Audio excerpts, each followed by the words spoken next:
So for game 4, I get to be in a little bit of a different situation where I can record bits and pieces of my thoughts as the game is happening.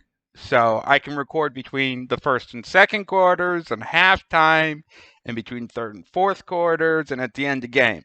Uh, to start with game 4, Otto Porter Jr. was inserted into the starting lineup for Kevon Looney. Steve Kerr obviously taking a page out of his 2015 playbook where he put Andre Iguodala in for Andrew Bogut, and the situations were the same. The Cavs were up 2-1. They had home court for game 4, and the Warriors desperately needed to take game 4 in order to tie the series up at 2 in order so that they could have a chance to win the series realistically. And then they went on to win games 4, 5, and 6, and Iguodala got the Finals MVP. And now there's revisionist history that it should have been Steph's Finals MVP. But that's beside the point. Curry's first foul came with 64 seconds in. If the Celtics win this series, does Time Lord get Finals MVP over Tatum or Brown? Because his paint play on both ends of the floor has just been phenomenal. He's blocking layups. He's giving second choice points off offensive rebounds.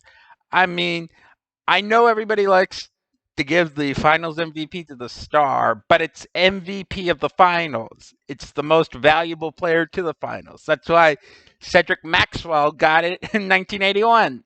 That's why Iguodala got it in 2015.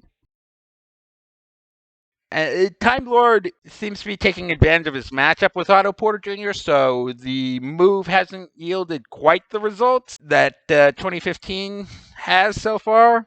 Thompson's Game 3 shooting has carried into Game 4, and the ball movement has improved. Draymond is once again in foul trouble. He got 2 fouls in the first quarter. And after he went out, the Celtics took a lead for most of the end of the first, but Grant Williams hit a 3 with 0.3 seconds to give him a 1-point lead at 28-27. Draymond's such an offensive liability now, and the ball movement has improved.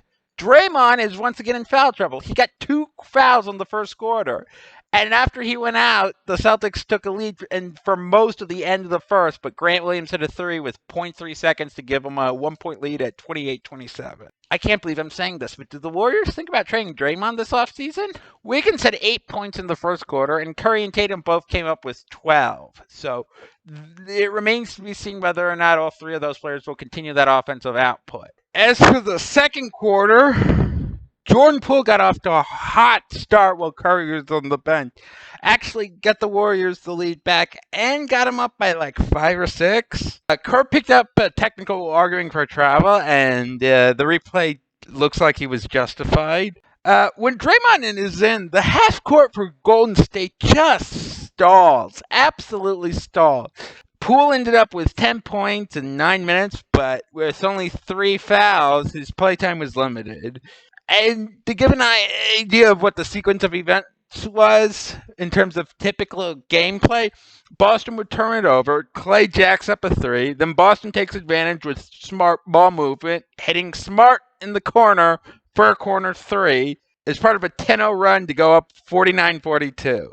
There's more praise to be given out to Wiggins. He just looks like a completely different ball player in Golden State. And Derek White for the Celtics looks like one of the best midseason acquisitions for an NBA team in recent memory, and I can't believe there were people who were saying the Celtics gave up too much for him. Curry continued to show up, even making an and one off the back iron and in. But yeah, Golden State was atrocious from deep. Just absolutely atrocious. Their first half shooting splits from deep were 7 for 24 for 29%. For contrast, Boston was 8 of 14 for 57%. Actually, kind of amazing that Boston's only up 5. Kevon Looney's better at doing the offensive boards than Draymond is. Draymond missed a contested layup that Looney would go on to convert. And not quite the same scenario, but kind of. Robert Williams is just a monster inside. I'm recording the rest of this video after the second half, and Golden State won. Pulled away rather convincingly at the end off the backs of Curry's monster night. I believe it's the second highest finals performance record. They mentioned his record as, but tonight was no slouch out of Curry either. He put up 43 points on 14 of 26 shooting, 7 for 14 from deep, 8 of 9 from the line, 10 rebounds, 4 assists. He did have 5 turnovers. Somehow Draymond put up a stat line of 8 assists, 9 rebounds, 4 steals, and a plus or minus a 0. He had only one personal foul after the end of the first quarter. So even though he was playing poorly and Kerr made all the right moves about when to take him out and when to put him back in, Draymond didn't have quite as bad of a game as he usually has had in these finals. Granted, it was still bad, but not the submarine the entire effort bad that he showed in games 1 and 3.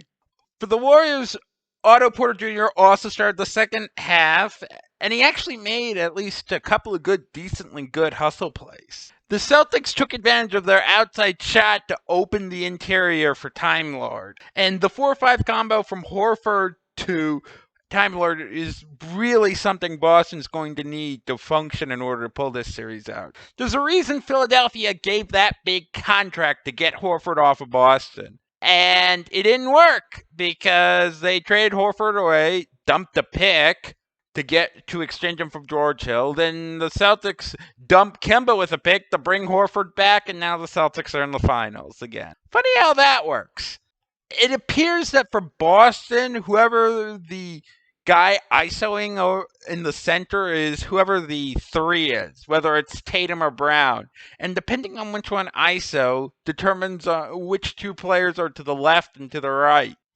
Curry spent the third quarter being irate over missed calls. He made a couple of threes that easily could have been and ones. And in game 3, those would have been and ones, but for some reason they weren't calling it. Also, what is it with Boston in the right wing? They body up Smart. He hits Derek White in the opposite corner. I mean, they just really like to operate out of the right wing, unless, of course, it's a Tatum or Brown ISO from the top. Derek White also really likes the left corner, as evidenced when Smart hit him from the cross corner. He hit 2 threes from the left corner and airballed a 3 from the right corner, which I suppose you could attribute the right corner 3 to under pressure, but I'm not sure that's entirely it. Boston was up with about 5 minutes to go. They were up 94-90 off of Marcus Smart 3-pointer. And then from then on, they were outscored 17-3 over the last 5-18. And those 3 points came from an Al Horford 3-pointer after Steph hit his own 3-pointer to put him up 6. So the series is now 2-2, and Golden State has reclaimed the home court advantage. I don't think I'll be able to intersperse, comments from the first and second quarters again, and everything will have to be post-game. But for Game 4, considering where I was, it was nice to be able to do that.